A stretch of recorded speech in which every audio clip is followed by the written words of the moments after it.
Mabuhay tourists! Welcome to SS Travels, or known as Sunshine Starlight Travels.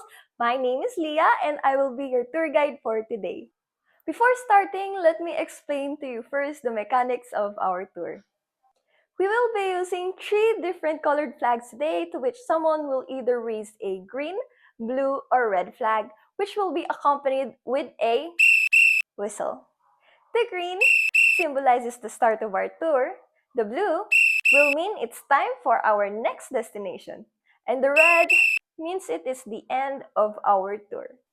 Now that that's settled, let us now begin the start of our tour.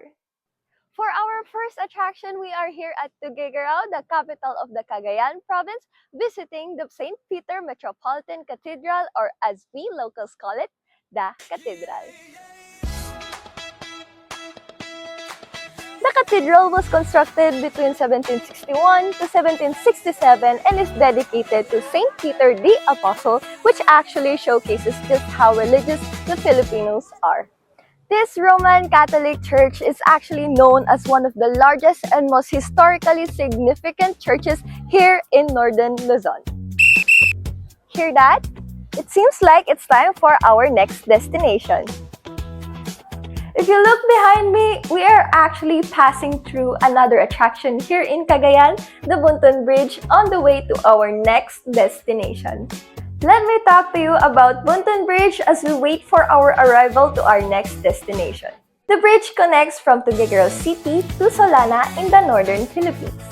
Its length is approximately 1,369 meters long or 4,491 in feet. The construction of this bridge started during the reign of the former President Carlo P. Garcia in 1959 and was completed and opened during the administration of the former President Ferdinand Marcos Sr. in 1968. The Bunton Bridge was built with 14 Japanese steel pans and it remains as a prominent landmark of Luzon. Our next destination is located here in Piat, Cagayan, the Basilica Minore of Our Lady of Piat. The basilica houses the century-old image of the Black Virgin Mary, Nuestra Señora de Piat, which is present during the Sambali Festival, an annual festival celebration in Piat held from June 23 to July 2. This honors the Lady of Piat and commemorates the Christianization of the Ibanag and Itawas tribes, to which pilgrims from across Luzon gather for novenas, processions, and Thanksgiving rites in honoring the Mother of Cagayan. And it looks like it's time for our last destination. We are now here at our last destination in Igig, Cagayan, the Calvary Hills.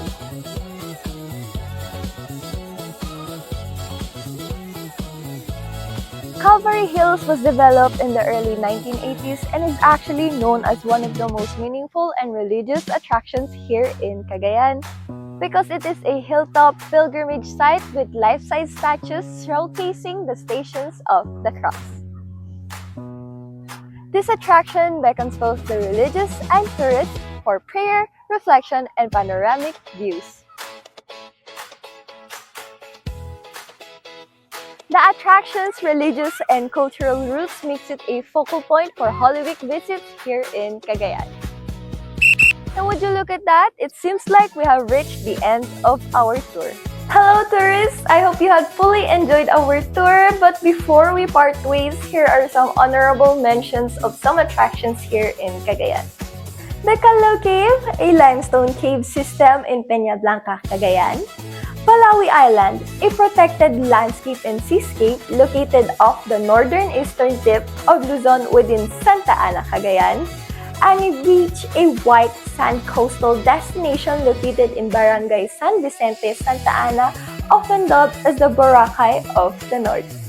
Once again, mabuhay! Again, my name is Leah and I was your tour guide for today, and thank you for choosing SS Travels, Sunshine Starlight Travels, and we hope to see you next time.